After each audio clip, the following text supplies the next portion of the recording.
For more on this, let's bring in John Carney, Breitbart economics and finance editor and co-author of the Breitbart Business Digest, which has a cult following, and Joe LaVorgna, who also has a cult following, chief economist at CNBC and formerly the chief economist at the White House National Economic Council. He's also a senior fellow at the America First Policy Institute. Welcome, gentlemen. I want to emphasize some of this under-the-hood stuff because I don't think this is near as good. The unemployment rate went up 0.3%. That's not a recession signal yet, but historically, a 0.5 point rise is a recession. So you got 0.3. Now, that could reverse. These are very volatile numbers. Edward Lawrence did say correctly the household population, the household survey, dropped 310,000. That's small business, family-owned business particularly. Unemployed up 440,000. Joe LaVorgna, just one for you because we've done this work when we were both in government. There are 6.1 million people unemployed today. That is higher than the 5.8 million in February 20. So actually, that's a problem. I mean, you think everything's hunky-dory. Black unemployment up 0.9%. That's not a good number. And the employment to population ratio fell by 1/10. So I know John Carney is more ebullient about this. Joe, you are not. Joe, why don't you start off? I'm just saying I'd be pretty careful here how we play this one. That's all. I didn't know, John, you were that excited about it. I looked at the report and said, oh, my God, that payroll number looks really good, but everything else looks really poor. Mm-hmm. And what's interesting is the wage numbers are softening. Untold is what happened on Thursday with the productivity and labor cost figures. The compensation numbers were revised down massively. So, and those are nominal numbers, got revised lower. So I see an economy that still looks on the surface to be generating a lot of jobs, Larry. But boy, underlying growth, GDP, gross domestic income, broad labor trends they look terrible. And if the Fed is going to hike rates in June, they're going to further invert the curve. 2s, 10s back to minus 80 basis points. This banking crisis is going to continue. It's going to fester. We have run, maybe we'll run them again. We have charts on the collapse of M2, the inverted yield curve, and the decline in commodity prices. We can run those as we go along. John, where is the strength coming from in this jobs report? So a couple of places. One, if you look at prime age workforce participation, that is at multi-decade highs. Actually, women prime age workforce participation is at the highest it has ever been. So we're actually having a lot of people working right now.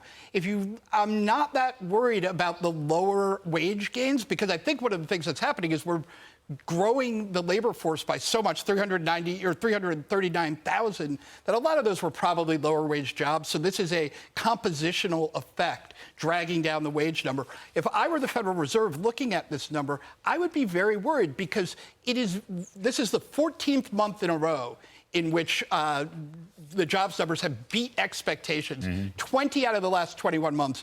This is not an economy that appears to be cooling off, at least in the labor market part, fast enough to get us to 2% within, a reasonable amount of time. But manufacturing continues to fall. But not by that much. I expected manufacturing. We keep reading. You look at all the ISM surveys. They tell you that we should be in a deep manufacturing recession. If that's a manufacturing recession report, that's shocking. It's the lightest, recession that we've ever had. Well, there may not be that many manufacturing jobs left. That could be, but I will say. But I think that to bring this. Look, today was a fabulous day in the stock market, which is wonderful. Dow's up over 700 points. And we'll talk to Nancy Tengler in a few moments about it. A lot of it was in the cyclicals. So that's to Joe's point. Commodities, energy, consumer cyclicals. So that's economic growth stuff. But one thing that troubles me in the Fed conversation, Joe LaVorgna, I don't want the Fed to target jobs.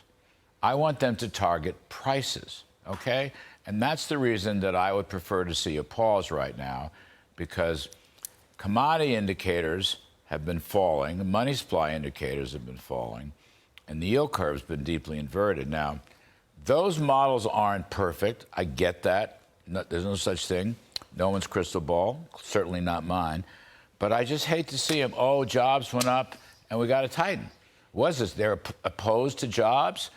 Really? What is wrong with What is wrong with people working? I always say that. Why does the Fed insist on these old Keynesian left-wing Phillips curve nostrums? But because under Greenspan, early on in Greenspan, they moved away from a rules-based approach, became much more discretionary. It was replaced with these Phillips curve output gap frameworks. Right. They don't work. There was an interesting San Francisco Fed paper that came out this past week that basically said that inflation only a couple of tenths is due to higher wages. Of course, didn't get much press. But the Fed is fixated on this. It's an institutional problem, Larry. So they believe too many jobs cause inflation. And look what a lousy too much credit job and money they've done. creation. Institutionally, Yes. what a terrible job they've done. And the point I've also made many times is the Fed, they're always in agreement. This just shows you it's all groupthink. Groupthink. There is no dissension. There is no debate among the committee members, which is amazing because economists aren't known to agree on things. John Carney, my pal, I've known Robert Sinch for over 50 years, okay? And he puts out these little missives. He's a very smart guy. He's wondering, when you look at the payrolls about big companies, right? A lot of people have two jobs, and that's scored in the payroll survey, but you wouldn't find that in the household survey. Could that be a factor? I do think the biggest driver, it could be a factor. One of the biggest drivers here is I think a lot of people are being pulled out of the gig economy, out of self-employment, and into the payrolls, right? And That's so and some of those people are losing their jobs. So one of the things I think we're seeing, the reason for the divergence, is that the self-employment economy is not doing very well right now. So a lot of people with small businesses that's the household survey, and right. that's the unemployment rate. That's right. The household survey unemployment rate reflects that. And then a whole bunch of them are moving into payrolls. They're taking jobs. And so that's how you can get both the unemployment going up and the payrolls going up. So last word, one word answer. Yes or no? John Carney, are we going into recession? We are, but not till next year. What a hedge.